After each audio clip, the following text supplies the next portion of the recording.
Hi dear, so today we're back again with another series on how to make money as a millionaire or a tailor or seamstress. If you're in the second category, which would you like to be called? Is he a seamstress or a tailor? Do let me know in the comment section below. So here's the pieces of material given to me by the tailor or seamstress to work on to create something for a client, and it's within our budget.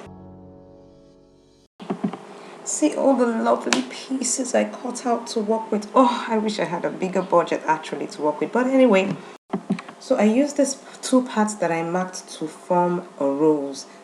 And this is the rose that I formed. Now, if you don't know how to make this rose, please do join me in the Vencraft Academy Brooch Class 2 and you get to know how to make the rose. And after I made the rose, I sewed it to the Alice band, but I also, after I sewed it, can you see the rod inside? I sewed the rod on the Alice band and also on the rose to make the rose to stand. And then I took these parts that you can see that it's like the smaller parts of them, and I used it to put at the back to cover up those things that you saw at the back. That's what I put at the back of the rose. And that's how I formed this lovely headpiece that is also like a transformer, as I called it in the previous video I put up. Yes, because it can stand up and you can also put it down, and that's because of the rod.